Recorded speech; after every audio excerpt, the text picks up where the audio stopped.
What does Shamsi mean? Shamsi means the sun. Just before we started recording, you've told me about being in the industry for 20 years. The university placement, I was called to go do fine art. And I was like, me, I wanted to do engineering. My elder sister is an engineer. So I wanted to do engineering as well. And one day I went and opened her book like this. And I saw that maths and I was like, through Mwanga, visit Bethel Music. Uh-huh. And you see, these are worship leaders. They're buying land in California. They're driving Range Rovers, all these things. And one of the sessions, someone was asking, where do you get all this money? They're like royalties. I tell young people now, just the advantage you have over me now is time. If you have time for practice, if you have time I tell my young people here. If you have time to so I'm actually this is a big claim to make, but I'm the innovator of lyric videos in Kenya. The guy who started it. Okay, parting shot. The plan is to play at Sarit Center rooftop on the 20th of April. On the 20th of April.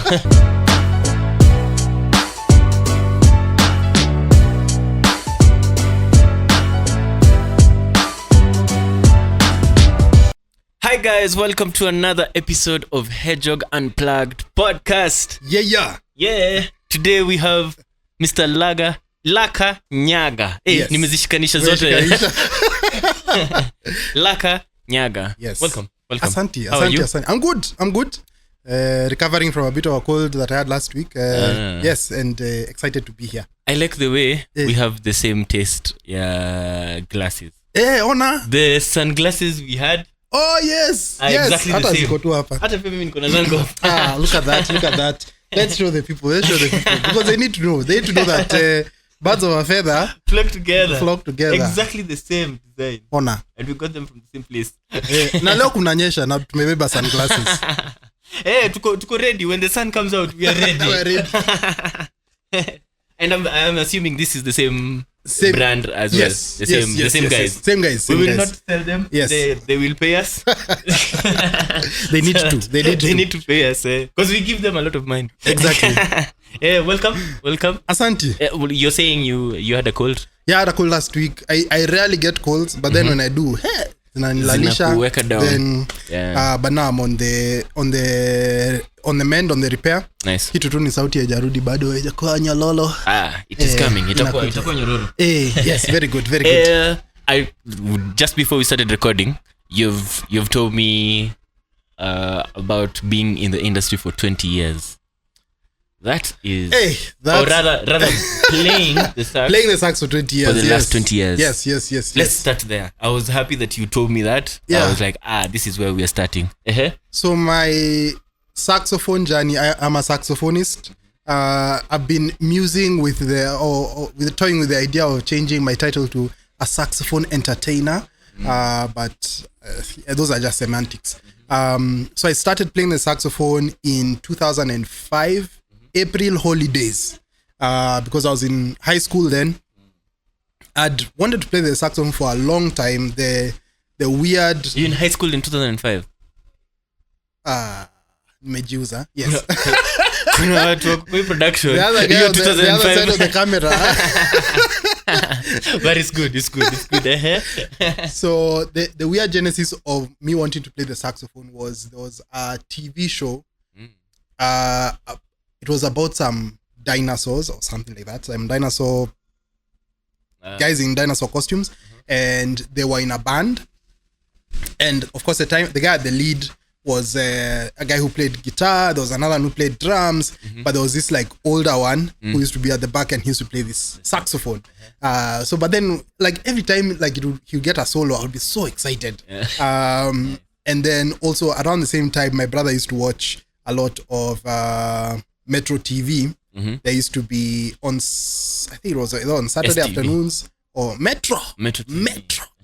They used to bring like these jazz festivals. They just used to run them on TV. Wow, that's so cool. And again, I would look, and the guy who would like anavuta macho yangu is the guy with the saxophone in there, with that golden How thing. old are you at that time? That time I was, when I started seeing that was maybe I was about 10. So I started saying, I want to play this thing. And then when my parents finally, kind of started listening, they were like, let you start with something else. Maybe something like guitar or something, something like more accessible. So I went to, there was a music school at Apo Methodist. So I started going there. I started learning the guitar. Close to where you lived that time? Not really, but it's only music school that we knew of at the time. Methodist retreat center, where there's a swimming pool, and so how would I go even? I think I would go with my brother, because my brother was learning piano. Then I went and I was doing guitar lessons. So did the guitar lessons when I was about maybe 11, 12 there. Even, my brother was already playing in the worship team. So when he would go for practice, I would just tag along with him. A lot of my musical genesis, I attribute to my brother, my siblings and my parents, in terms of the support and the influence and everything. I'm a last born of 4 kids. And, we grew up going to church, grew up singing hymns at home. So there was a lot of music around me. And so it was easy to gravitate towards it.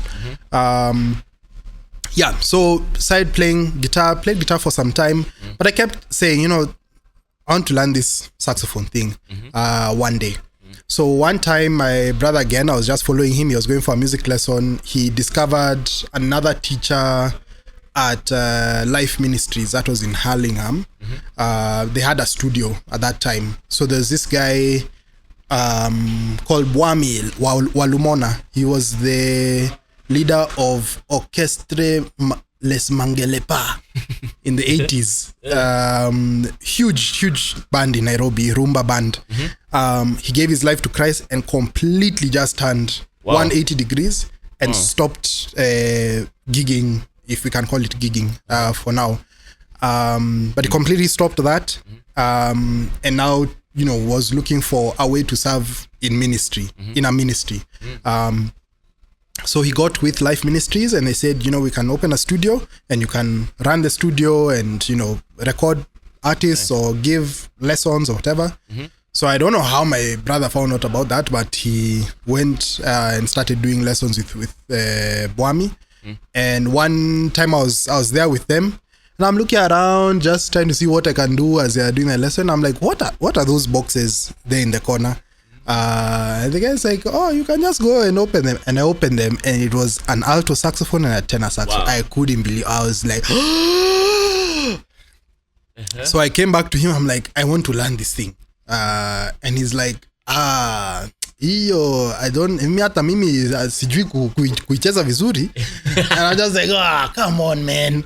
So but he said whatever he knows he can show me, because I mean that band Mangelepa, it would have a horn section, and so I guess he was a guitar player, but I guess he picked up a few things here and there as he was leading the band.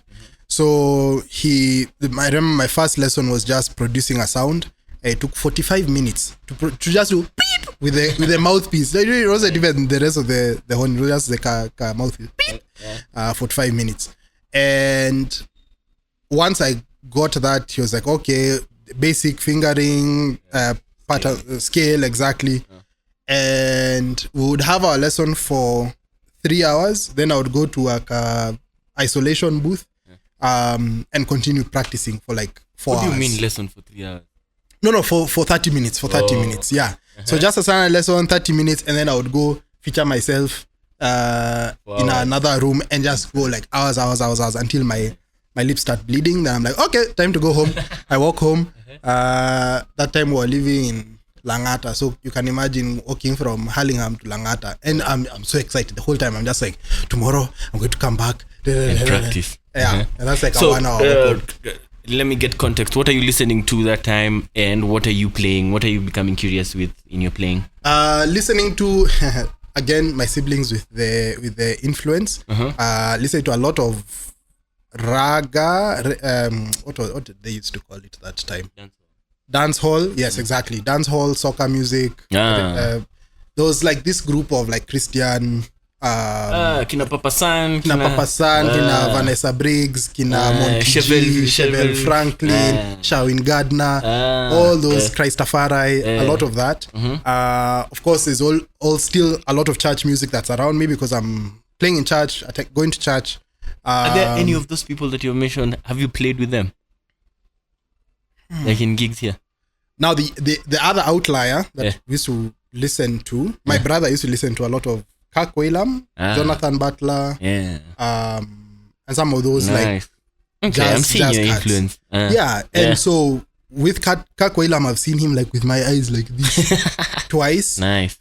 Jonathan Butler as well. I've seen and interacted with him twice once because of the Safaricom Jazz Festival, the other time because of this Nairobi Jazz Festival that happened must have been last year or end of 2023. So I mean that's like the seed being planted, and then like 20 plus years later being able to see these people and interact with them. It's been amazing. So that's the genesis. That's where it started. And it was just a brief time learning during an April holiday 20 years ago. Then of course you go back to school. We didn't have instruments at that time. We didn't have. Right now our school, has a lot of those brass instruments. Which school are you in? I was in Lenana. So Lenana did have a lot of brass instruments. The story goes that one of the principals sold all the instruments to Kinarabai school, Ditches, and that's so Kinarabai and Kinadon. You owe your brilliance to Lenana school. And then after some time, music became, I guess, because of the old boys, people like Levi Wataka. A huge shout out to Levi, who has done so much for the music program at Lenana, or music education. Now music was reintroduced. Old boys started coming to mentor. I've been there a couple of times also to mentor and sort of give guidance. And I'll be there talking with some people at the school. I'll be there in second term a couple of times to do that. Nice. So that's where it started. And then after that was just a lot of YouTube University. Now the next holiday, I got the awesome gift of a saxophone. So my dad took me to, that time Nakumatt Mega had everything. So we went to Nakumatt Mega, and there was I don't know if there was a certain shop or it was still part of Nakumatt Mega, but there was a saxophone there. But the other thing that used to happen was I would take myself to town to just look at the saxophones. I would walk to a music shop like this. That time it was Credible, and I would just go and look. And they are Credible, like you can't even touch it because it's wrapped in cling film. So it's not like those music shops like Guitar Center where you can go and you test it out and whatever. Right? So you're just going and looking and touching the cling film. And dreaming and fantasizing about it, and I'd read about anything I could find about saxophone. I would read about it. And which one? The alto or the soprano? The alto. So I got an alto sax. That's usually the best one to start with. I usually tell people. Soprano is very weird to start like playing because the pitch jumps all over the place. The tenor is just big, heavy for a lot of people. So I got an alto, and that time it was a CPK. And I played that thing every single day. Just really annoyed my siblings and the neighbors. It was nice. Good days. I didn't sleep with it like holding it like this because I practice paka nimechoka niko hivi nayo kwa kitanda. But those are serious days. These nice. days, Do you have certification of? So much later. Actually, very interesting story. So I'd been playing.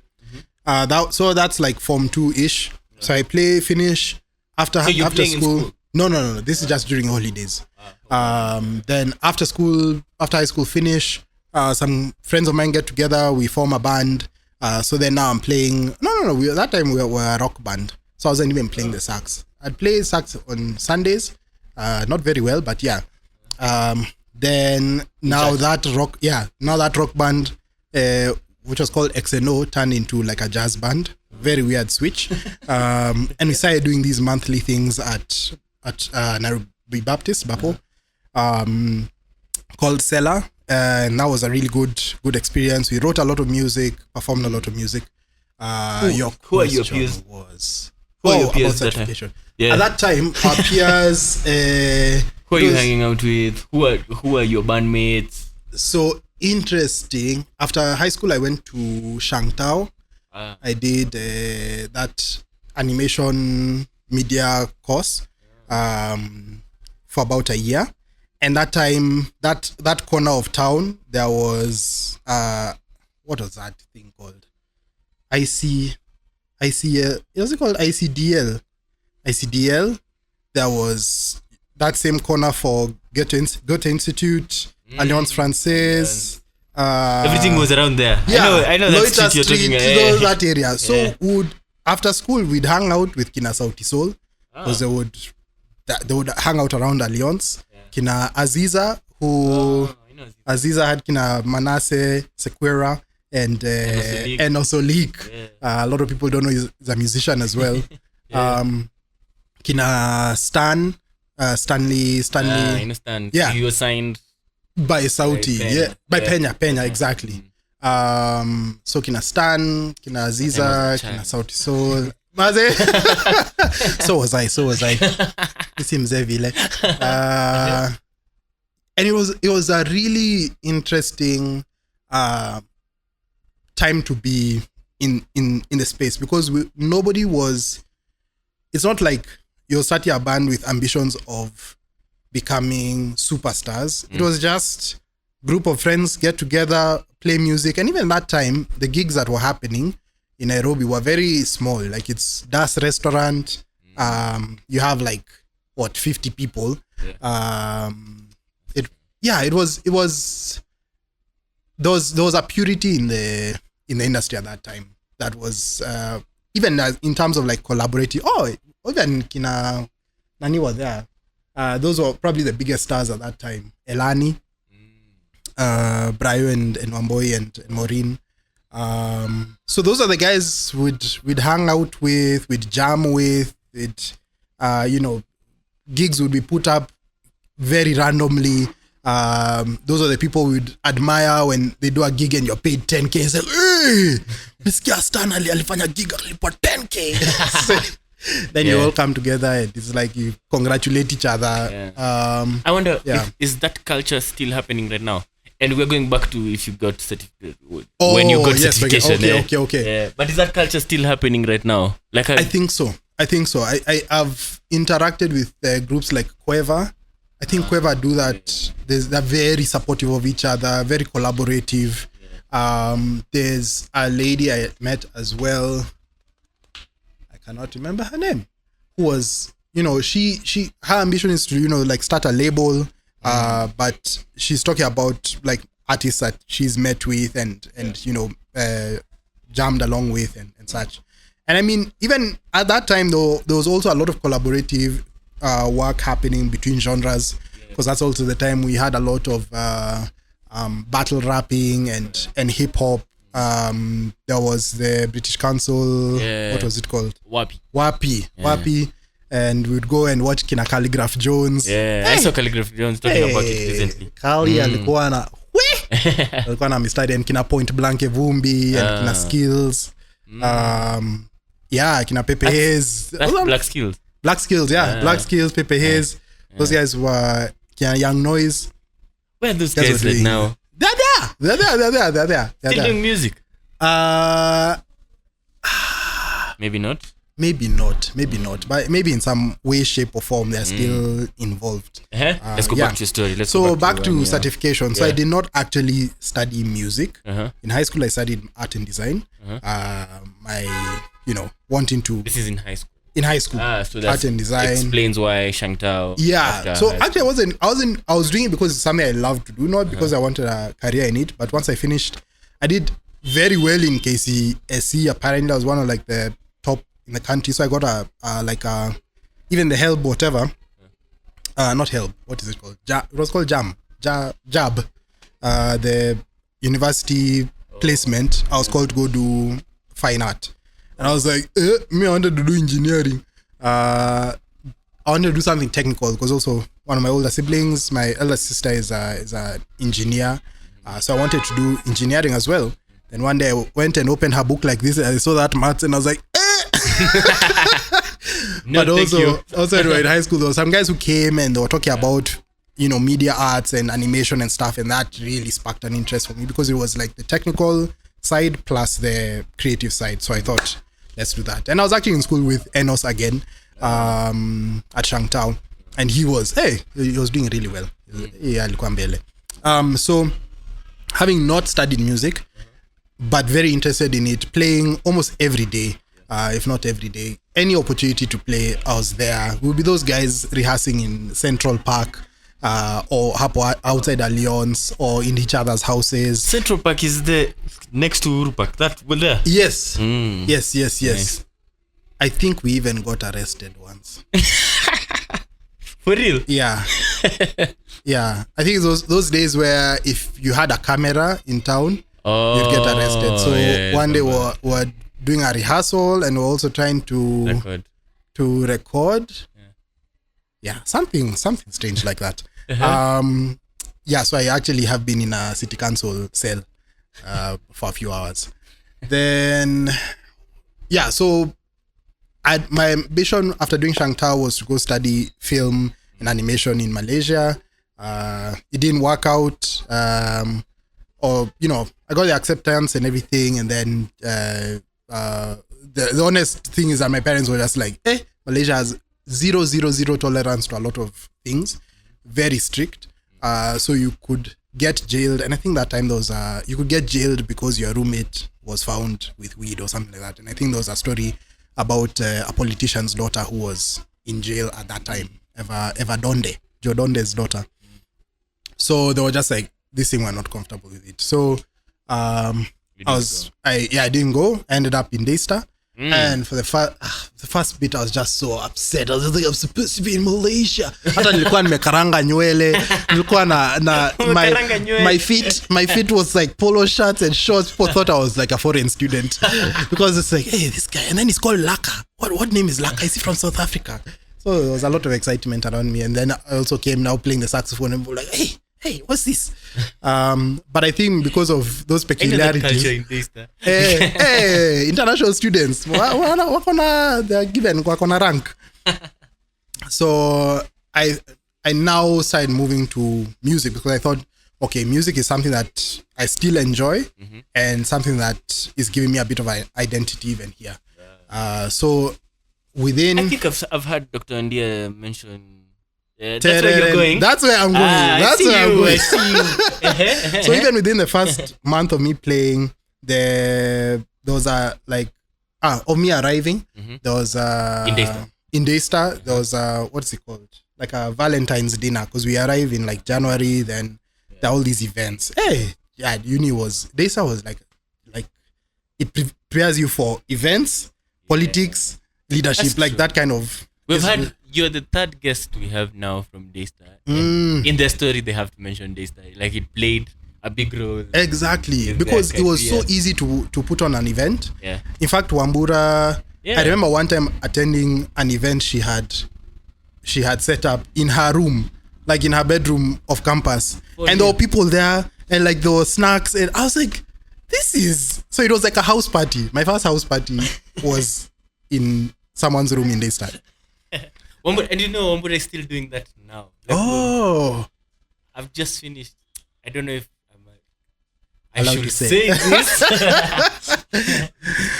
But she's still doing that. She's still doing gigs.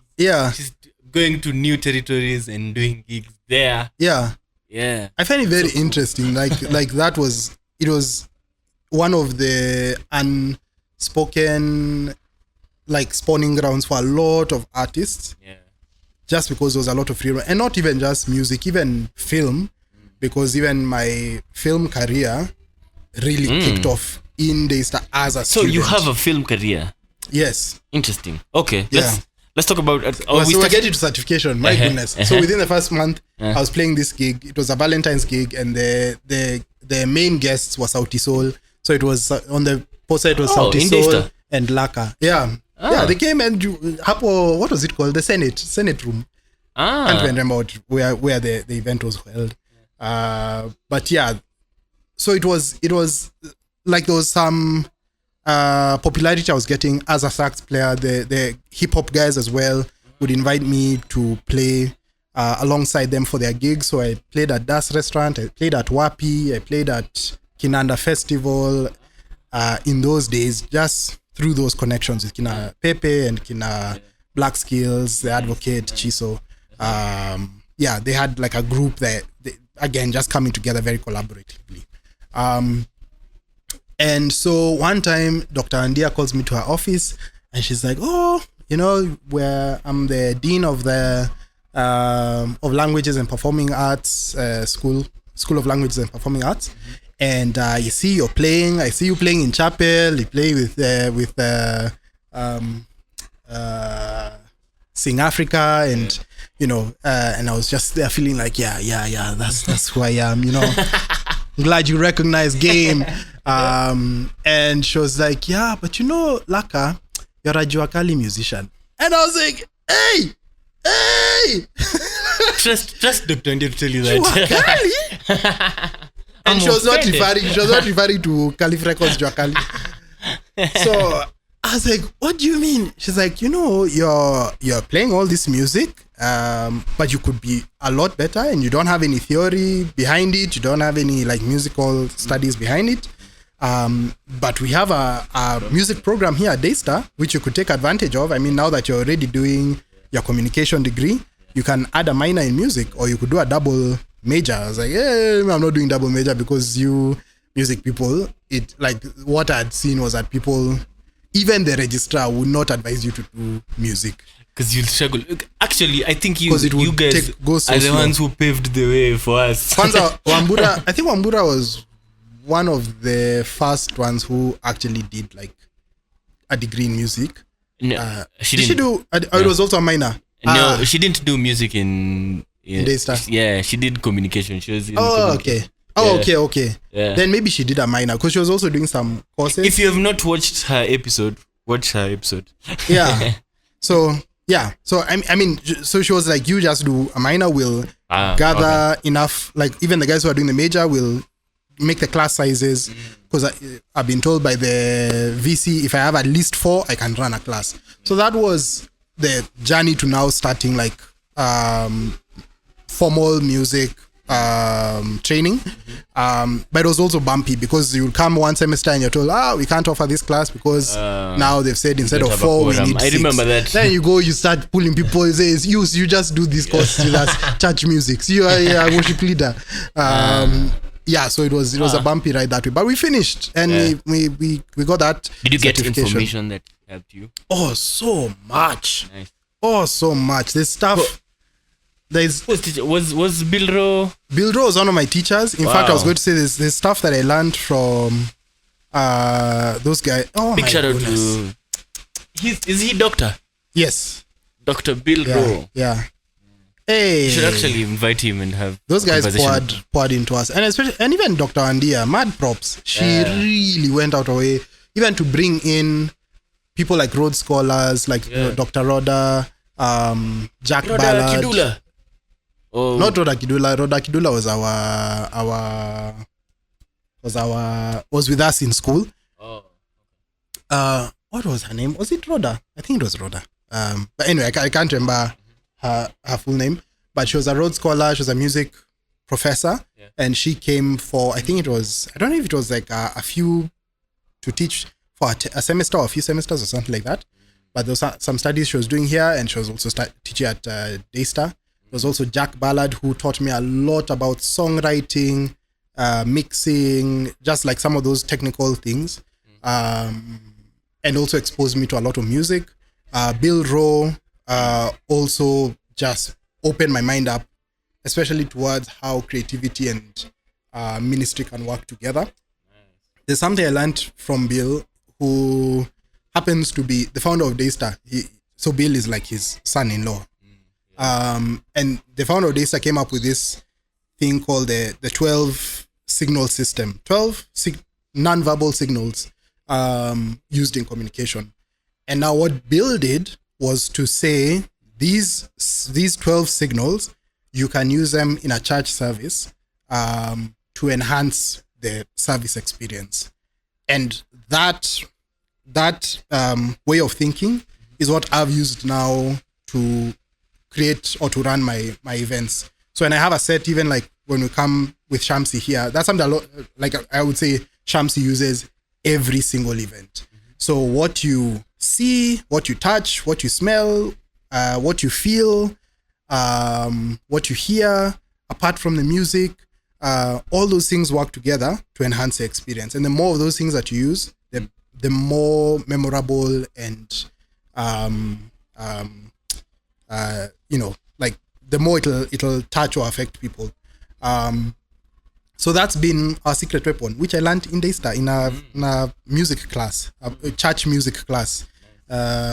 Also, Bill wrote on me a lot about world music, so ethnomusicology, being able to get into different cultures and pick from. And again, Shamsi really is a lot of ethnomusicology, getting into different cultures, different tribes in Kenya, picking the melodies, the rhythms, and now bringing that together with some bit of jazz and pop and stuff. We'll get to Shamsi. Shamsi is a whole topic. So I was just saying, Daystar is a very understated ground that, formed a lot. It's like if you're talking about superheroes and the Genesis, that's a big place that happened. And I even remember interacting with Davey Yarborough, who's like a world-renowned saxophonist, who was brought in again through Dr. Andia, talking to the Dr. Andia. American Embassy. Receive your flowers. Receive them. Yeah. Talking to the American Embassy and telling them, hey, please come and just talk to our students. And there'd be the 10 of us who are actually studying music and then like jazza with other people. So it was really, really special to have those experiences. While I was in Daystar also, I got the opportunity to travel abroad for one semester. So I went to Minnesota. I'm told it's not called Minnesota. I have to say it's like a Minnesota. So I went there for one term, did jazz studies, learned a lot about jazz, played in a big band, did woodwind pedagogy, which is just how woodwind instruments work, taking them apart, putting them together, not really taking them apart, putting them together, but just understanding how it works, how to teach these instruments. So we did saxophone, flute, clarinet, bassoon, oboe, and then played in a wind orchestra. Really cool experience. Like those are some of the things I wish in our education system here would be added on, because they make playing the instruments a lot more practical, a lot more tangible and accessible. It's not theory. So that's part of the training I've got, and then plus of course those ABRSM exams, which I did just like juicy because I'd started teaching. So I'd be teaching, and then a parent say, oh, by the way, you are which grade? I'm like 0. So I just never done the exams. So I was like, okay, let me get the grades done. So I did you can jump to the grade 5. Yes. But you can't jump past grade 5 if you don't have the theory. So I did the grade 5 exam. Haven't done the theory exam yet. So I need to do the grade 5 theory so that I can now do maybe like the grade 8 exam or something. I don't think you can skip after grade 5. So I'll probably do 6, 7, 8 once I've done the theory. So that's that. So you can fully read music. Yeah, I fully read music, and the real testing ground. The time I was going to the States, I could not read music. I was doing lessons with I went to conservatoire and explained to them, I'm going to a school and I want to do a bit of music stuff. Or even if let me just say I couldn't read music. So I started lessons with Donald Otoyo, who's one of the directors at PPMC now. And he is the one who kind of introduced me to what reading music and stuff like that. Was he playing sax as well? He plays sax. He had done a master's and everything. He's a scholar. He was teacher at KU as well. So I think maybe even the conserve was just like a side gig, Saturday morning, and ufunze watoto, and then just get a few dollars here. So when I told him what I'm going to do, he's like, okay, do these kinds of songs. So that kind of started priming me. But when I got into the school, I'm now playing with people who read music like the way you read a newspaper. Where? Crucible experience. Because So lazima catch up. last man catch up, because we would get in and then he's like, the director is like, okay, this is a new music we're looking at. Just take a minute to familiarize yourself and then we'll play. So it starts, and this is like big band. So you have like 4 saxophones, 4 trombones, 4 trumpets, drums, drums, piano, and everyone is supposed to play together. It should sound good together. So we start playing, and me, I'm just listening to what's happening around me. First of all, I'm so jazzed. I'm just like, oh, this sounds so awesome. And then, because in Mezoya to jam sessions, I start doing my make and do. I'm trying to play what I think this is the importance of I think exposure. what it's so important. Yeah, it so humbled you. important. Because what happened was the guy was like, stop, everyone stop. Have you watched the movie Whiplash? Yes. So you see he stops everything, and it's like, one of you is Not off. playing the- Exactly. Is off by SG how many cents? Yeah. And then what one Aguaya, who is it? As if you're the one who is not on pitch, get out. And then mtu anashtuka, and then he runs out, and then he says that the truth is none of you was off key. I just wanted to see who's less confident in themselves. And I'm just like, what? So the director stops, and he's like, someone's not playing their part. And I'm just like, me, I've been found out. And I was standing right in front of him, sitting right in front of him. So he's like, okay, let's play that part again, but what to what? So we play again and again. Me, I'm just like, poo, poo, poo, poo. And everybody is like, poo, do, do, do, do, do, do. I wish you carried the instrument today. I'm not saxophone zuko. Hakuna saxophone. Okay. Stock. It's okay. It's okay. So again, he Though, stops. for all your musical, please come here. There's plenty of pianos, guitars, drums, Yeah, all the other instruments. violins.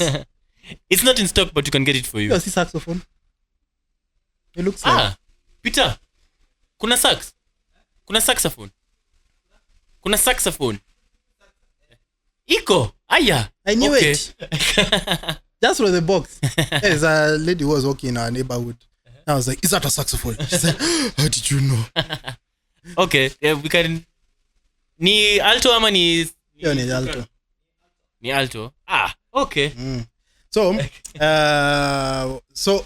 then he starts saying, okay, saxophones, each of you play your part. I was just like, nimekujiwa. Imepatikana. So he points to me. I'm just like, I don't know. He's like, just take your music, go to the practice rooms. And that was another beauty of those schools. Like you have a whole place that just has like maybe 10 practice rooms. You know, actually, I'm just remembering the first time I went to US was because of Daystar. Because of Dr. Andia, actually. Yeah. Okay, and we went okay. to Dr. Kidula's school. Oh, okay, yes. It's that it's that's the same- Dr. Kidula, yes. Atlanta. Yes. Exactly. Exactly. Yeah. Yes, is that Atlanta, Georgia. Yes. Yeah, that's so.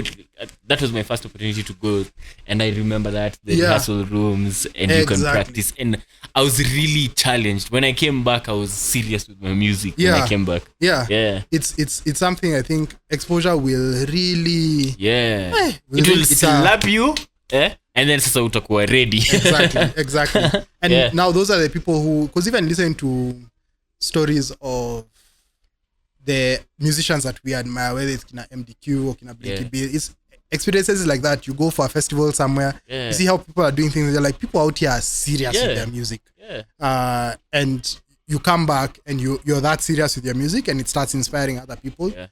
So that that complacency, ianze kuisha, people now toughen up. I was even seeing on YouTube the other day how BN went for these awards.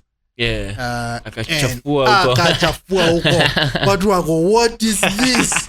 But he was like, best. Like even the other countries were struggling to perform at the same level. Yeah. So it's a brilliant thing.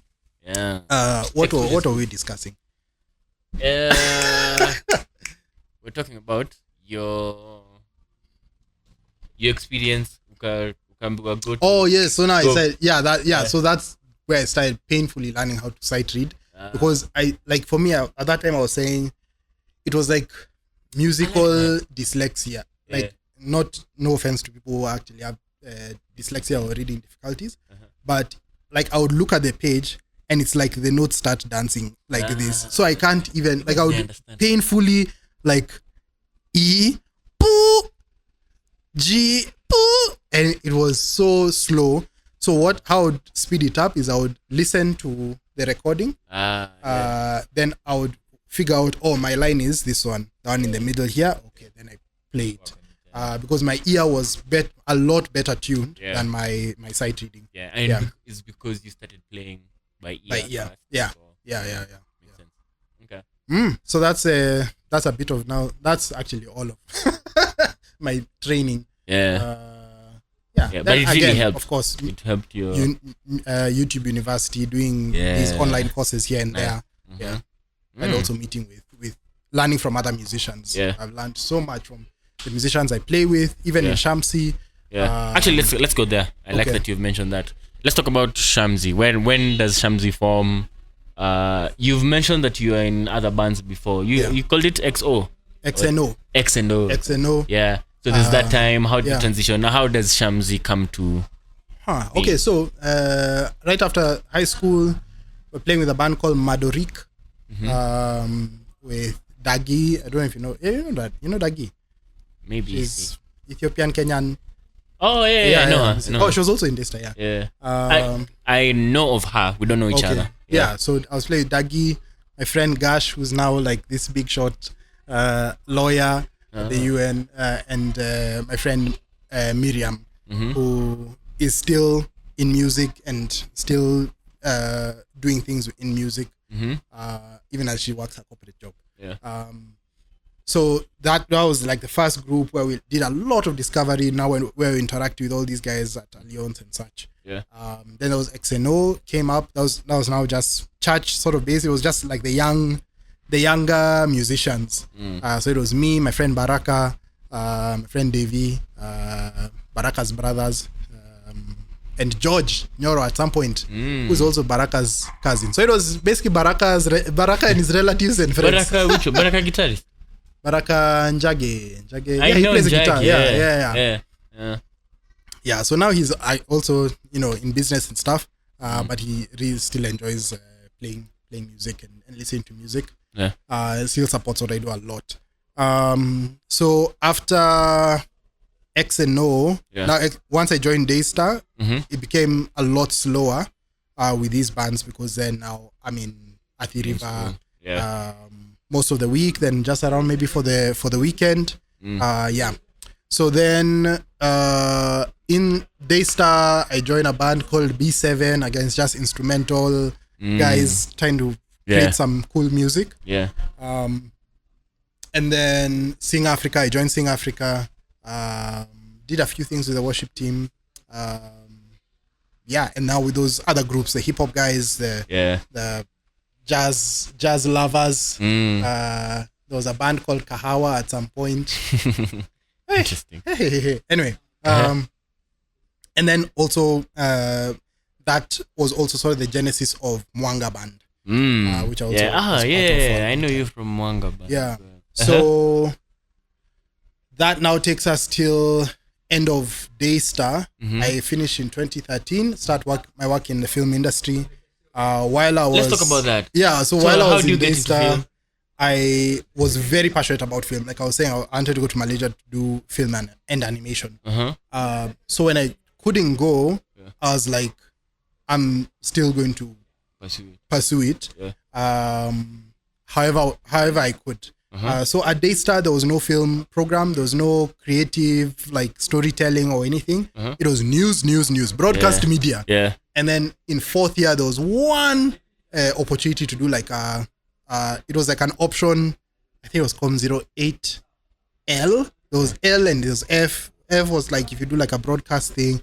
L was like do a creative script and shoot a movie and premiere it. This is because of Dr. India? No, this was actually there in the film. In the it was provided for in the curriculum or whatever. but nobody was really doing it. So when I was in like first or second year was maybe the first time in a long time that a group had attempted to do that. So I remember there was a lady called Joy. She was like a producer. She was like, oh, me with my karangad hair and my polo shirts and whatever. She's like, do you want to act in our film? And I acted as a guy called Nick, who was like this bad boyish guy, but not bad enough for, anyway. So I acted in one of those films and I thought this is so interesting. When I get fourth year, I'll definitely do this. So the next 2 years, I don't think they did that. Then our year, there were enough people who were interested in production. Kina Lawyer Watt, Kina Ian Jogona, who else did we have? A bunch of people who are... Ian Jogona was in Daystar? Yes, he was my classmate. So a bunch of people who are interested in doing film. So we decided we will convince the entire class to do this project. And it was a fantastic project for me. I learned so much because I was like the writer, producer, director, main cameraman, editor. What year is this? This was 2012. Yeah.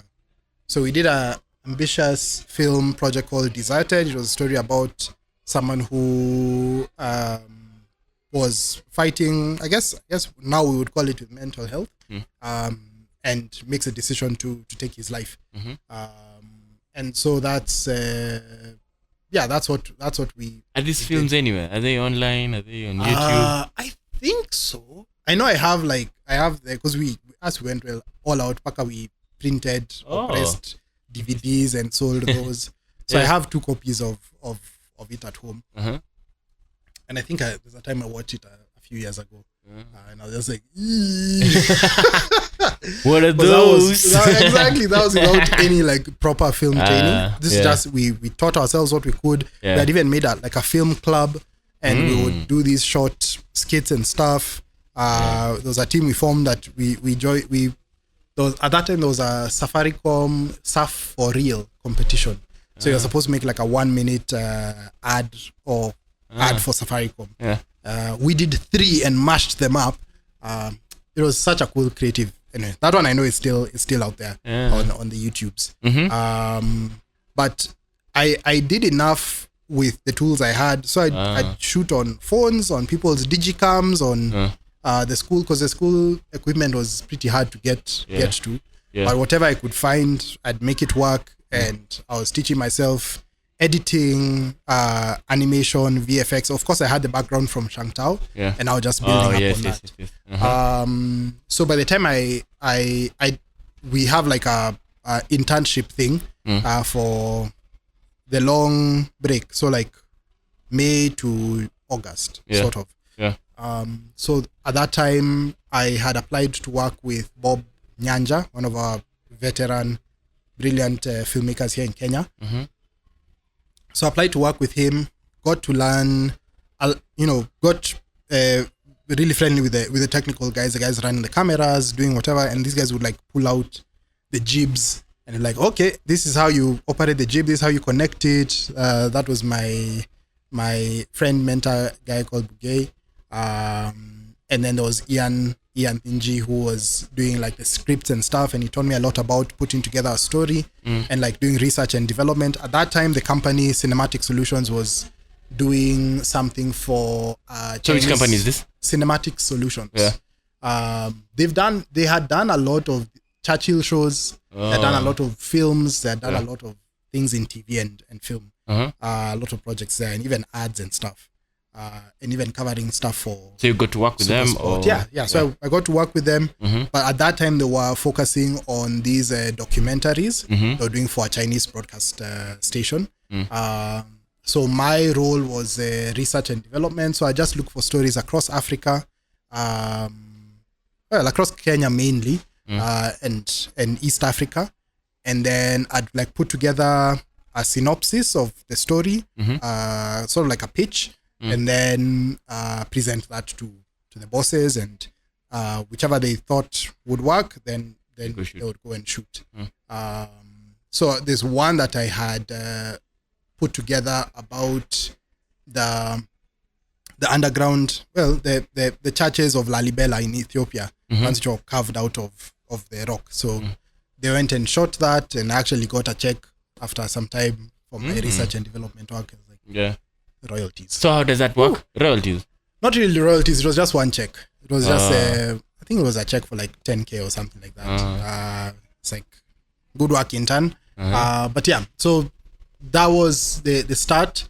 Then went back to school, finished my coursework. But by the time I finished my coursework, there was a company called Zebra Productions that had already engaged me and hired me. And I worked on a lot of TV productions for Mnet. One was Mamaduka, which was like a short, like 15-minute program about this lady who had a shop that sells like spices and stuff like that. And she had all these cool stories for anyone who walked in. It's like you walked in with your marital problems, and she'd give you wacha kariri hadithi ya sijui siafu aliyekuwa na sijui I don't know what it was, like different African stories. So it was a way of bringing African stories and even African herbal remedies to the fore, because she would be like, okay, sit here, drink this concoction that she had made, and let me tell you a story about this. And by the end of the episode, whatever problem they had come in with is sort of like solved, or at least. So what are you doing for these productions? Are you shooting? For those ones, I was the DOP. So I was the production house was wanting to work with a young team. So initially they brought in some veterans to help train us. But for the time now, when it was really running, my friend from Desa, Loi Awat, was doing the scripts. Eric Moroki was doing the directing. I was doing I was like the DOP, the director of photography, so I was doing the camera work and lighting. And then other friend Ian Jogona was like the art director. So so it was really just a team from Daystar. And we were doing most of the work. And that really taught us a lot about production, about budgeting, about managing people, managing teams, managing production schedules. It was a very cool experience. Also, which year is this? It's 2013 to 2014. So we shot those, did a lot. Even now, things like working with networks and everything, because the shows were airing on KTN at that time. So learned a lot about filmmaking. That show went and won an award at the Africa Magic Viewers Choice Awards. That time it was, I think, Nigeria or Ghana or something. So we did a lot of work for that. Mnet. We also ended up doing a lot of work for a Nigerian group or station or production house. So it was, that was a lot of my work in film. Then I'd mentioned Mwanga. We are going to Shamsi. To Shamsi. How Shamsi was formed, and now back to Mwanga. So Mwanga formed in Daystar. Mwanga formed, sort of in Daystar, because a lot of the members were from Sing Africa. Then after the founder of Mwanga, Shiri, finished Daystar, now he formed Mwanga, and just called a lot of the guys he was with in Sing Africa to form it with him. So at some point, Mwanga wanted to become bigger than just a band. It was going to be like a creative hub. So at that time, she reached out to me and was like, I know you've been in the film industry, and we need someone to run our production, visual stuff. So photo, video, design stuff. So I was like, yeah, sure, let's do it. So that was now 2015. Now 2014 or 13, Biggie I was still, at this time, still playing saxophone wherever I could. So Ken Biggie Njoroge had been part of this benefit concert series. And he called me, and, it was sort of like a double thing, because one, he had wanted me to shoot a documentary for them, for what they were doing, for the education fund, and some of the stories around it, the kids who had been helped and everything. So we shot that. But he was like, we also have this concert. Would you come and play sax? I was like, yeah, sure. So we played that. But then during the rehearsals, because we were in that with Biggie himself, with, I think Monene was playing bass, Mohol was playing guitar, Mbidi was playing piano. So during those rehearsals, Mbidi would come with some of his compositions and be like, hey guys, let's try this thing out. And Mbidi was like Aaron Rimbui Jr. Like even his chords, his way of writing and everything was very reminiscent. And I was a huge Aaron fan. So when he would play, I would get so excited. I'd be like, hey, what's that you're playing? Could we jam on that for some time before we start rehearsal? Then he was like, but I hear you also written some music. Can we play some of your stuff? So I play some of my stuff and guys get excited. So we're all excited about each other's music. Then BD calls me for a meeting in 2014 and he's like, let's do this. Let's start something that'll be a cool, like this Afro jazz-y sound. You have music, I have music. We could bring in some other musicians to support this. So at the very beginning, it was me, Mbidi, Moraya, Kimani on drums, Sucre on bass, Newman Awar on guitar. So this is the initial is the initial group that was called Miale. And we even recorded some stuff for Christmas, which is still, again, on YouTube's. And that one we did with Lisa, Odward, Noah, and Riga. They were like the vocalists for that. So that was the very beginning, and now Biggie was like our manager. That was the very beginning, and again, it was because it was such a new and unique sound, and the industry was again still very collaborative. I think that's one of the things, even for Kenya, even today, that we have a very collaborative industry. And now I think that the big thing is just how to turn that into business or into profit or whatever. Because usually you'll start, let's help each other. And as soon as someone starts making money, they go off on their own. And then it's like, we shouldn't even help each other because people just want to fill their own stomachs. But if there's a way to work together, to work on that and in the working together, to help each other. So even if it's stuff like song credits, because I got the opportunity to visit through Mwanga, Bethel Music. And you see, these are worship leaders. They're buying land in California, they're driving Range Rovers, all these things. And one of the sessions, someone was asking, where do you get all this money? And they're like royalties, because you'll sit like this at a piano and say, I want to write this song about how the Holy Spirit is just like my boyfriend. And I say, okay, the person, I want to write this with, I'll be writing it here. And then I'll say, the Holy Spirit is my boyfriend. And then you come and say, instead of saying boyfriend, say the love of my soul. I was like, okay, that's nice. Say love of my soul. And then Javan says, instead of saying say and so that's how they do their songwriting. And everyone in the room who even said, put a comma here, will get a percentage or something like that. And because now like CCLI, whatever licenses and how those work, the money comes in and the distribution is made, and your 0.3% of a writing credit will be like $200,000, and that can completely change someone's life. So that's how they've done it. Very collaborative, but still there's a structure around it that helps to support people actually people get financial gain out of it. So MCSKs need to work, all those things. That's what I wanted to ask you. Do you feel like our system will get there? I feel like it's possible for us to get it there if we stop playing with the structures that are there. Like Prisk, MCSK, all these things are supposed to be for the artists. Sasa watu wanaingia huko, then wanakula, wanasema operational costs, 95% of the collections were from operation, because people are actually paying these licenses, the business licenses. You'll walk into any business and there'll be those single unified business permit, and included there is the MCSK, and I don't know what they're even calling themselves these days. Camp and MCSK and all those things. In my eyes, they're the same. So there is compliance in terms of the hotels, and you'll go to any of these people and they're like, what you they're like, you musicians are very ungrateful. Even matatus, even matatus.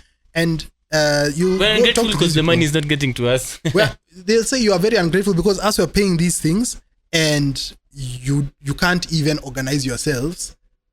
If there's a problem at MCSK, organize yourselves, lobby the government, get these guys out. That's the thing. That's what needs to happen. Yeah. And I was part of something that was, working towards that sort of advocacy and policy reform. And I learned so much from that. And the power is actually in our hands as musicians. We just need to know how to leverage it. So, what was I even talking about? You're talking about Shamsi forming. You did that project. We did that project. We auditioned for Saxophone Jazz 1-2 times, didn't get through. The third time got through. That now as Miale. No, as Shamsi, because we went as Miale for a few months. Then we realized there's another Miale band in Nairobi. But that was MIALE. Ours was MIYALE because that's for GST. But then we just had to change it. So we changed from Miale to Shamsi. What does Shamsi mean? Shamsi means the sun.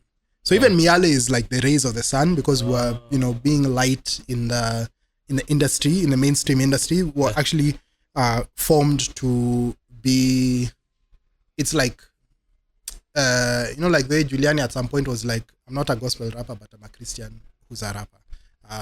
So it was that kind of thing. We're light in the industry. And not necessarily saying Jesus in every song, but in how we live, in how we interact with people. Hopefully we give that light. And that was the basis of the premise of it. So even when we couldn't do Miale, then we went back to Shamsi, which is a word I remember using a lot in Inshas. It's Swahili. Get an extra. It's Swahili. It's like those older Swahili words, the ones that come from Arabic. Hey, it doesn't sound like Swahili. So even in Urdu, like that, what they speak in Pakistan and even in Hindi, some form of that word Shamsi is actually means the sun. Nice. So we form Shamsi. We're doing things here and there, playing for friends' weddings and stuff like that. The sound is catching on. We do that third audition in 2016 and we get in. We play in November of 2016 alongside Roberto Fonseca and Fatoumata Diawara. Those were like amazing experiences, because now you're with actual stars, like superstars, people who have lived this life for years and years. And watching them play, there was a lot that I'll pick up on from them. And after that, we had an initial performance at Intercontinental in August, which went really badly. And the because of sound or because of our performance, it was just kind of not ready. I mean, we're just there standing and kind of like giggling, make your own internal jokes there, and like we're in performance ready. That's what I would say. We're church boys now put on a stage and not knowing how to act in Egypt. So the feedback that we got from Kavutha was, you guys need to be able to give a show. If not, we'll need to pull the plug on this. I was like, So we went back, and I went back to my notes from Bill Rowe on how to put on a performance, it wasn't put on a performance, but how to engage, do crowd engagement. Shamsi has a very clinical way of performing.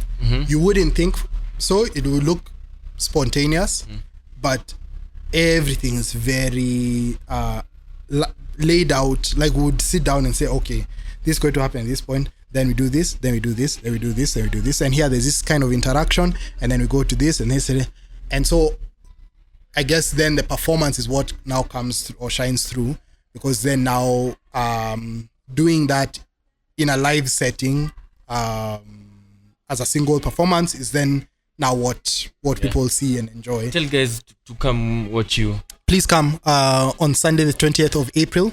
We'll be playing at the Side Center rooftop from 4 to 6 p.m. We have the St. Paul's Choir before us, or coming on before us. We also have a DJ set. So that whole day, just come to Sarit. Wake at up, the food court. Wake up, take a shower, come to Sarit. Wake up, go to church, come Then to come to Sarit. Sarit. Yeah, don't even worry Yeah. about lunch. If Come your church celebrate doesn't have Easter here. Yeah, come celebrate Easter here. Yeah, with amazing music from Yes, we have Shamsi music. amazing music. We've played at the rooftop twice before for Christmas. It's Yeah. been fantastic. And you always kill it. That's why we're always calling you back. yeah, I'm so Yeah, glad. You're doing an amazing job. Yeah. Mm-hmm. So that's. I mean, we our performance, how we do things is very. There's a way to intentional, do it. like It's there's very a- intentional. yeah. Yeah. So yeah, that's kind of where Shamsi starts. Then now, of course, being seen on the festival stage, then there's all this interest from corporates, weddings. So for a long time, our business was just corporate events and weddings, corporate events and weddings. We caught a break early on because we were the band for the Mwanga We Will Rule project. And part of the deal was that we would also record our album. So those compositions by Mbidi, by myself, by Monene, by George, we put them together and we did the first album, The Audition. Again, just The album was called The Audition. yeah. That's amazing. Yeah, That's it a was cool just name. linking back to that beginning and because that was around the time we also got that good news that we had made it through the audition for Saxophone Jazz. So it's the audition partly because of that, but also because it was the first time people were hearing our Shamsi sound. So we're auditioning for the world. It's a deep name. Deep. I told you, Shamsi, intentional people. What upper? Anyway, Nice one. our band is made up mostly of engineers. So yeah. Then so 2016 we recorded the audition, released it in 2017. We had a big event where we now put in those things that we were talking about, the 12 systems. Yeah. And guys were like, that was such a dope event. And some of them were like, I don't even know why. I felt like it was a dope event. And us were just like, yeah, we know what went behind it. Nice. Yeah, and that's sort of how that's been like our unique selling point or our edge that we've had. The uniqueness of the music, the performance, intentionality, and even just the Holy Spirit, I would say. Nice. Because we are doing it to be light and under that inspiration. Yeah. And now we've been doing that for 10 years. It's been 10 years of Shamsi. It's been 10 years. 10 years since 2014. So last year was our 10 years. We didn't get to celebrate it the way we had wanted to.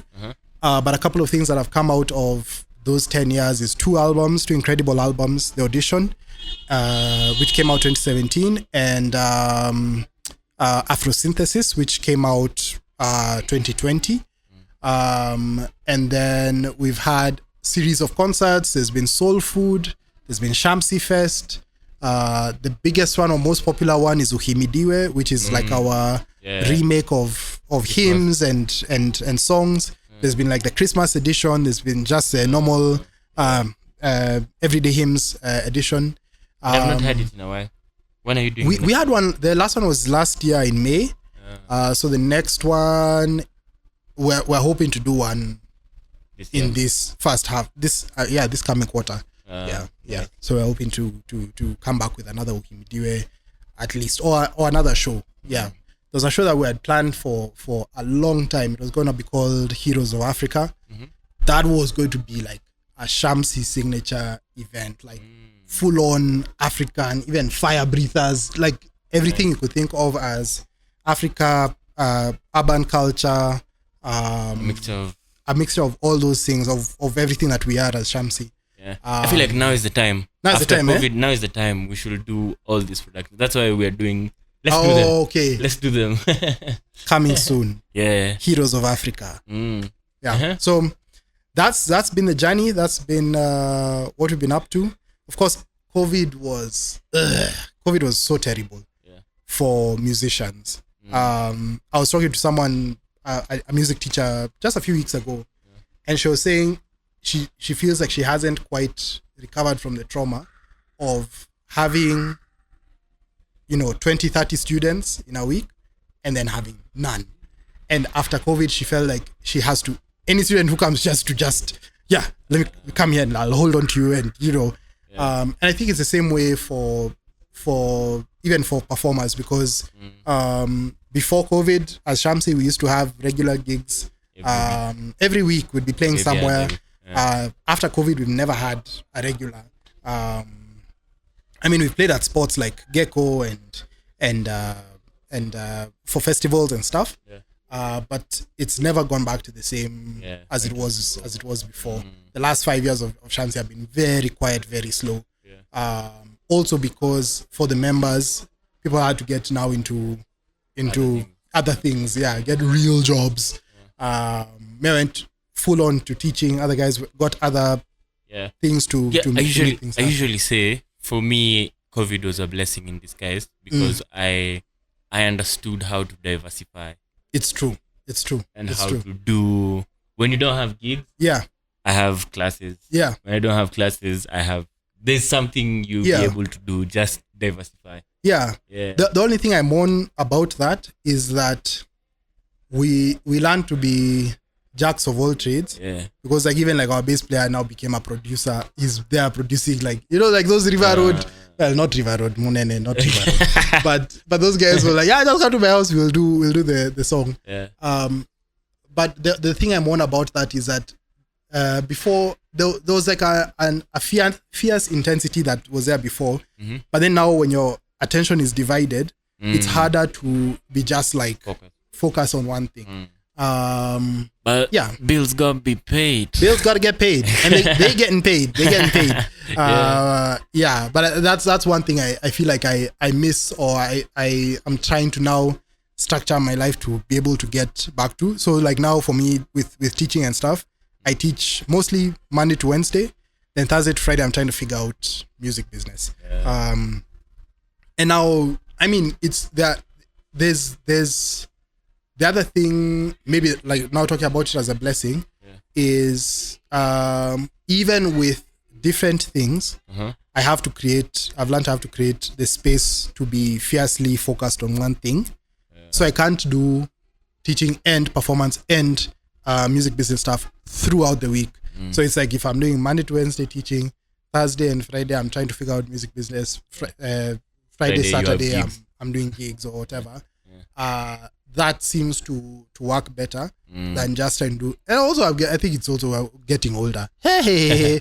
I tell young people now, just the advantage you have over me now is time. If you have time for practice, if you have time, I tell my young people here. If you have time to so like the intensity, because I was talking about the intensity now, having a family, having to, you know, other concerns and everything.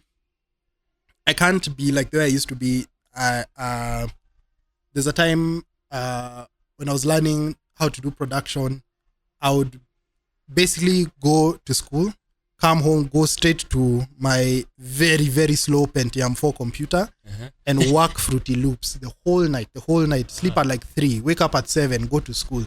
There's a time I did that for like 3-4 days and my mom was like, hey, I haven't seen you in 3 days and you are living in my house. But it's because I was so focused on figuring out what this thing is. Or even when I was figuring out animation, again with a slow computer, but then with the time, I had the time and the freedom to do some of those things. Right now, I don't have the time. I don't have the freedom per se. So I tell younger people, like, that's a big advantage you have, and you can easily surpass whatever you see and admire in what I'm doing. You could easily surpass it, or at least set yourself up so that when it's your time or turn or season where your light is a bit brighter, you have the connections and everything. It's taking things now to the next level. Nice. Interesting. That's so cool. Okay. So how is Shamsi? What's the plan for Shamsi moving forward? The plan is to play at Sarit Center rooftop on the 20th of April. On the 20th of April. But moving on, I mean, there's a lot that is there a project you're working on? So many. So in fact, that's one of the things when we meet. It's like, what are we doing? What are we doing? Because it's like there's so many things that we want to do. There's that Heroes of Africa concert experience that we're talking about. There's several albums. There's a tribute album we wanted to do for Sauti Soul. We've arranged the music, we've recorded the scratch tracks, we've talked to the people who want to collaborate with. But basically it's with Sauti Soul closing, people want to now those will be the zilizopendwas of actually it's a good idea. You should do it now because now people know BN as BN. People don't know people it's that slowly memory getting of, out of that memory Soul. of Sauti Soul as a unit is kind of fading. So we wanted to kind of lock in or immortalize that a bit. So it's their songs but in our style. Nice in your arrangement. In our arrangements and that Shamsi flair. Then what else? There's new music that we have. So there's music that we've been performing for years that just it's not been recorded. And people are just like, please, where is this music? We can't find it. Want to go with it. So just look for this show on YouTube. Minute 33, 12, 33, 12 You'll get it. to 7, 18. You'll hear the song. It's like, no. What you hear it on our Deezers and Spotify's and Apple Musics and YouTube Musics. So yeah, there's recording that kind of music. There's a lot we want to do in the space of like mentoring or maybe I'd call it mentoring in the place of policy reform and advocacy.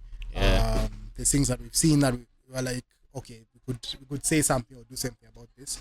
A lot of people thought that what Elani was doing the time there was the MCSK things at that time was clout or was out of pocket or POC Mali. That's not the space for a musician to occupy, but it is exactly what we should be doing. Need it's exactly what we need to be doing because a lot of us also don't know how our own industry works. So we were just walking blindly. I mean here we a lot of musicians think the only way to make money is through live performances. That's just one of tens or even hundreds of ways that musicians all throughout history and even now have been making money.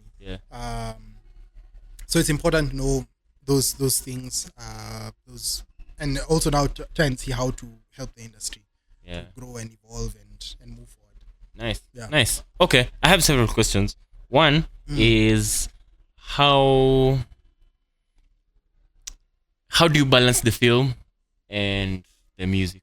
I don't. These days I don't. I haven't done film in a minute. There are a few people who keep calling me out or drawing me out to do something. So the last project I worked on was one of Vocali's lyric video. So I'm actually this is a big claim to make, but I'm the innovator of lyric videos in Kenya. The guy who started it in Kenya. Tell me the ones you've done. So the first one I did was for Kagwe Mungai. This was back in 2014, 15. Biggest Fan. I think it was called Biggest Fan.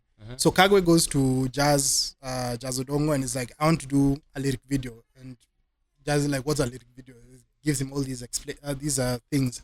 So he's like, I think I just need someone who can work with Adobe, these like 3D softwares or animation softwares. So at that time I'd done some work with Jazz and he's like, oh, talk to Laka. So Kagwe calls me. He's like, yeah, I want to do this thing. We talk about it. I'm like, okay, I think I can figure it out because I'd been doing like that 2D animation, text animation stuff, just for videos, like those lower third titles, those boring things.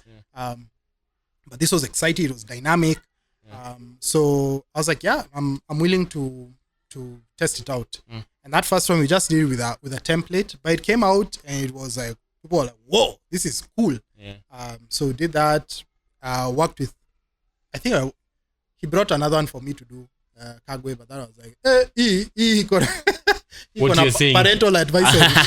So I didn't work on that one, but I worked with Riga, I worked with Kaleche Mumo, I worked with Elani. I think I've seen your name on Elani's. Yeah, the one for Hadithi Njo. What song is that one? Yeah, Niku, that one. So that one, and the because this was something for me, it was like a new. It wasn't like something I was trying to build a business case for at the time. So one of my challenges for myself was I need to do something different with every video. No video can be like the same. The same. So people were like, this is just the same guy for this one.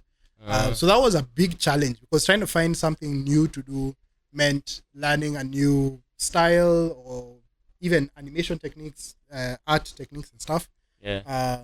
I worked with Tetushani. Tetushani, even he came with a very specific idea. I've been asking, where's Samalina. Tetushani? Bro, even me, I've been asking. Seriously.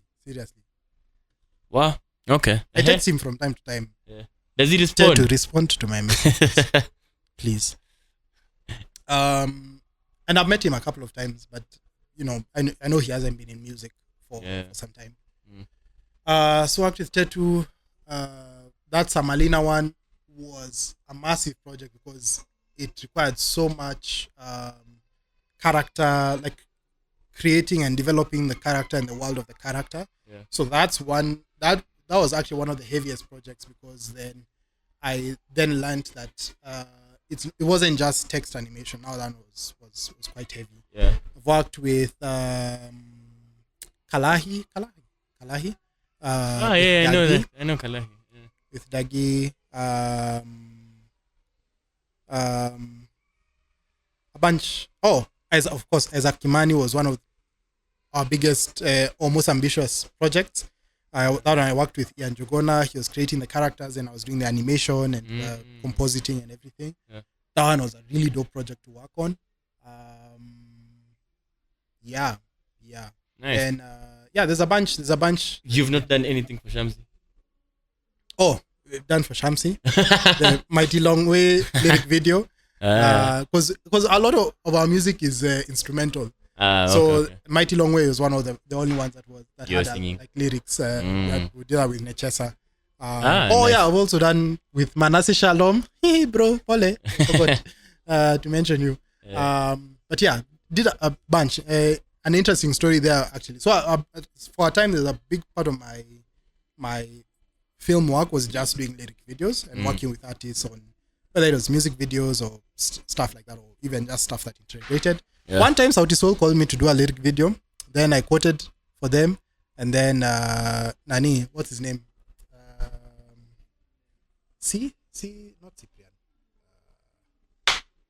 What's your name, bro? Anyway, he got back to me and was like, yo Benny, iko juu sana. And I was like, Sauti Soul, anyway, no hit. I understand. These guys were actually very frugal with their money, and because they were building smart guys. So worked with a bunch of people in the industry, on the indie side and on the more established side, and also on the gospel side. Do you get to know which song it was? It was Friend Zone. It was for Friend Zone. Because they still did something lyric video. Was it a lyric video? Or? It was because they use emojis and it was kind of like what Kenyan dictionary kind of do. Yes. So do you know who got to do it? I don't know who got to do it, but because they've not even given credit. Even the one for Della was dope. Even the one for the ones for Nyashinsky. Yeah, those ones I know were done by Sanare, Kevin Sanare. He has done. I've seen that name. He has even done for Nyashinsky and Sauti Soul. Yes. Tujiangalie. He's done who did that. But I was the sort of like pioneer in that space. I remember one time there was an Ongea festival here, and there was a guy who was telling me how he can do for us lyric videos and he's the best in the industry. And I was like, oh, that's dope. So I asked him, have you heard of these guys, Doki Pictures, who've been doing lyric videos? And he's like, I've kind of seen their stuff, but I can do better. He didn't know he's talking to He didn't know. And I didn't tell him. I was just like, okay, cool. I'll check you out. Oh man, but that was humility. I had to bring myself down a peg. So film stuff I haven't done in a while. The last thing I did was one of Vocali's the one about the guy. I'm hearing the song. Not Selector. I'm hearing the song in my head. Dunia ni moshi. that was such a fun song to work on. Wana Vocali are brilliant people, also very creative, also very collaborative, very cool people, just at heart to work with. Nice. So yeah, that was a fun project. And I got to work on it with Abel Kimani, an illustrator, brilliant illustrator from Kenya. And again, he was doing a lot of the artwork, and then I was now doing the compositing and animation stuff. Nice. Okay. Teaching, how's teaching? Teaching is okay. It's been growing. Mostly private classes or school? Yeah, in a school, but then like doing the private classes. The peri. Yeah, the peripatetic work. Yeah. Peripatetic sort of sounds like very pathetic. So I've been a very pathetic teacher for 8 years now. I don't even believe that it's been that long. So at the time, Nechesa, who's a good friend, was helping us manage stuff with Shamsi. And one meeting, she just looks at me and she's like, that time she was doing peri. So she looks at me and she's like, Laka, you should do peri work. You should teach music. I'm like, ain't no way. I don't have any teaching qualifications. Me, I really respect teachers.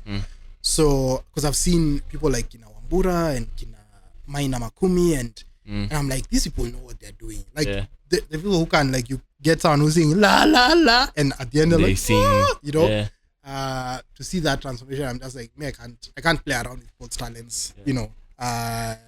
Playing with people's lives. Playing with people's lives. So she was like, you should teach. I'm going to set up an interview for you. And she did. And so I went for an interview. Which school? At Brookhouse, Runda. That one was just starting at the time. And they said, it doesn't look like you've done much teaching. I was like, yeah, it's true. I haven't done much teaching. I will actually need to learn a lot. And they said, okay, we can. I see you want to do saxophone, but the truth is we're a very young school. They had just started. So they're like, we can give you 4 recorder students. Recorder. So imagine this guy coming from playing Safaricom Jazz Festival. Those 4 girls gave me hell. I was like, if this they're like maybe 8-year-olds, 8-9-year-olds. I was like, if this is what teaching is, I don't want it. And I did those 4 kids. Then the next term, they gave me like a group of like year 4s, a whole group, a whole class. So they were doing like a band program. So I was in charge of the woodwind. So I was teaching the guys doing flute, clarinet, and saxophone. But these are people who don't play. So it was like the very basics. But fortunately for me, I'd done that in pedagogy class, so I was able to break it down to their level. You see how everything just adds up. Everything. There's no knowledge that's wasted at all. Everything works together. So did that for one term. The kids played well. Their parents were so happy. The department was happy. They're like, yeah, okay, keep this guy around. I've been around the Brookhouse system for about 8 years. Nice. Just teaching different things. Saxophone hasn't really picked as an instrument. It's not like one of the favorites. But there's an instrument I sort of again pioneered here called the J sax. It's like a small plastic saxophone. Actually, these guys should get it because it's like a very cool way to get into playing saxophone. Low barrier, like even for very young. I've had students as young as like 3 years old. And we should talk about that. Yeah. Get it, so it's called the J sax. So I got to talk to the person who sort of like made that innovation. I managed to get a couple of instruments, started teaching with them here.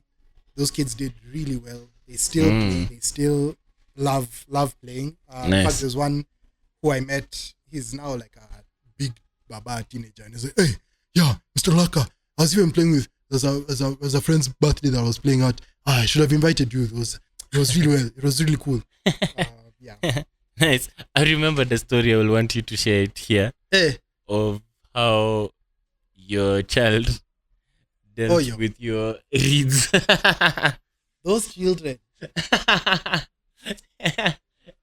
So the reed, so the saxophone has different parts. There's a body which has the keys. There's a neck which just connects the mouthpiece to the body. So the mouthpiece has like this plastic thing, the black part, and then there's a piece of wood. That small piece of wood. So it's like this small. Peter, kuna reed iko in stock? Kuna reed. Kuna yenye iko open. Tunaweza ionyesha. Yes. Yeah, sax tu yoyote. So that audience wetu waone. Yeah. Hata na hii anaweza play. Sawa. Fungua read to we show the audience what a reed is.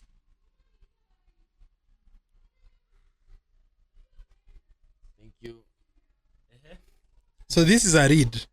As you can see, this is a nice one. Daddario Rico 2.0. So that's a reed. Which is available. Which is available. It's the size of like my index finger or maybe my ring finger. Yeah. And it has the thicker side here. Then this side is the thinner side. So if to take us back to our childhood kidogo, when our kids used to take a leaf or blades of grass, put them together like this and then you blow and makes like a sort of sound, buzzing sound.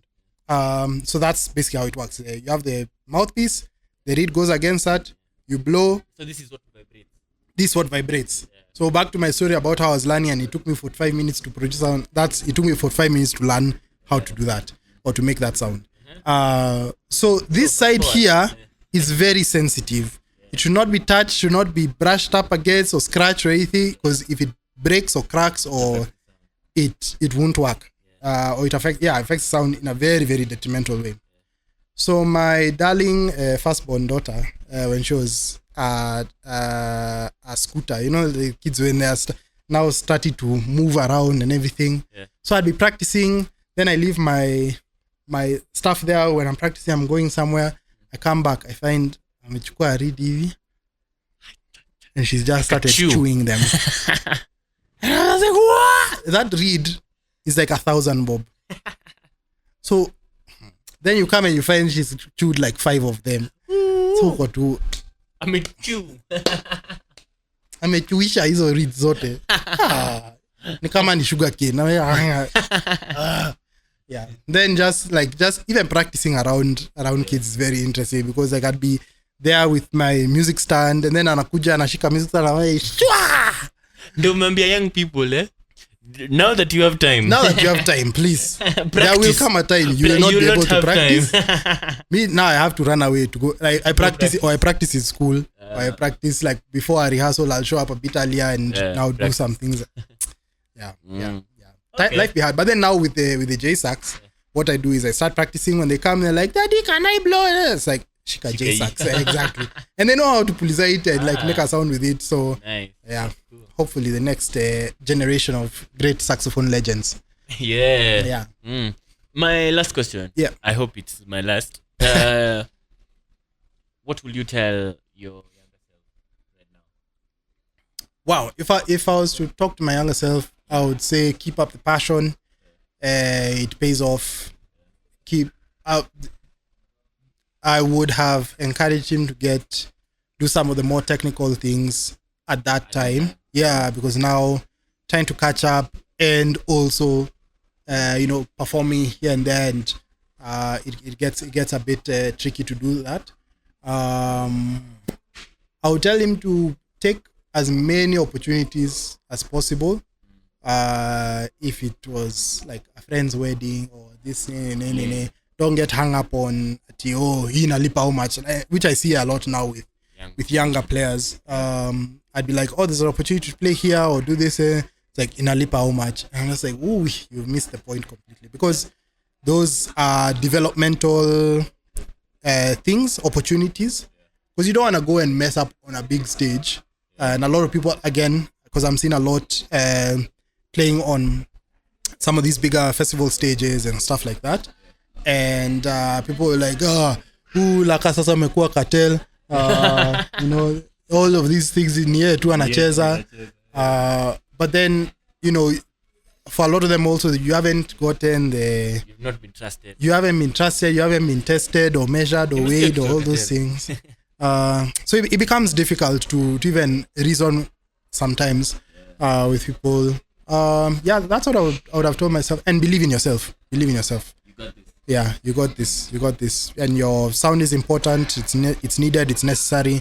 One of the most transformative interviews I've watched in the recent past is the one for BN on Cleaning the Airwaves CTA, and that guy, he believes he is who he is. He does. He actually does. Kabisa. And I watched that and I just felt like, wow, that's if I believe myself like this, there would be so many things I wouldn't have second guessed myself on. There were so many things I would have just done without being like, maybe when I get this, then I'll do this. Right now I'm working on a project to do a lot of Kenyan covers, so like sax covers, and also create like tracks for people to use for performance, because you can get tracks of all these international artists everywhere. For Kenyan artists, not so much. So I'm working with some people to do that. I think that'll be, hopefully it'll not only be a resource for me, but also for a lot of other people. Yeah. And that's what I would tell myself. Yeah. Nice. That's amazing. Okay. Parting shot. Parting shot. Come only. Oh no, I shouldn't. But come yeah, to Sarit. But yeah, on the 20th. Come to Sarit on the 20th. I'm learning Hindi. That's another cool thing. You actually told me about Bollywood. Yes. So in my playing, again now there's someone hears you playing and then they recommend you for a gig somewhere. So in 2022 I started getting more and more Indian clients. So like for a wedding. So at first wedding I didn't play. I only played like 2 songs. I'd been given a few songs to learn. I was like, these 2 I can probably learn. But then just kept adding to those, getting more and more recommendations. And they get very excited when you can play their music. So far what I've had from them is only you and Scott Violinist. Scott Violinist plays very good Indian songs. Just you two. And there's a guy in Coast. I can't remember which hotel who plays those Bollywood songs. Akonazo apa. Nice. Even if you make a request, if you make a request, I probably can't. But you make a request to that guy, and he can play anything. So anyway, I'm learning Hindi, so that's cool. Hopefully it'll make sense in with the pese. But also because I was part of an Indian church for half of my life, and I didn't learn the language, which I sort of regret. Like, why didn't I just learn the language? So now I'm catching up. So parting shot, come to Sarit on the 20th of April, Sarit Rooftop. We'll be having a great time here with Shamsi music. Lots of cool African vibes. We might even sing a Hindi song. I might even sing a Hindi song. Last time I tried to sing a Hindi song, then I got tongue-tied at Christmas. But this time I've been practicing. You're ready? I'm ready. Nice one. Hopefully. Nice one. And for the musicians out there, keep pushing. Believe in yourself. Believe in your craft. It is necessary. Your voice is necessary. It is unique. Whatever you do, whether you do Bollywood covers in Kiswahili, whether you do fire breathing, acrobatics on the piano, I don't know if that's a thing, but whatever you do, keep at it. It's important, and there's space for you in the industry. There's space for you in this world. And keep working, keep pushing, and we'll also keep working and pushing so that the voice of artists is heard and is amplified. Awesome. Yeah. Awesome. Thank you for coming. Yeah, it was amazing. I like what Richard Njao says, the A-star. Yeah. In his interviews, you don't know people until you sit down with them. And, and true. And hear their stories. True. You have an amazing story. I hope it has encouraged someone who's watching and wants to get into the instrument that you're playing. Yeah. Thank you. That has been our time. This is Hedgehog Unplugged podcast. We are at Hedgehog Creative, lower ground floor of Sarit. For all your musical needs, karibuni, come here. And also subscribe if you're enjoying this content. Subscribe to this channel. Yeah. For amazing conversations like the ones we have just had with Mr. Laka Nyaga. Away. Thank you. Thank you for coming through. See you on the next episode. play music. Oots, ooch.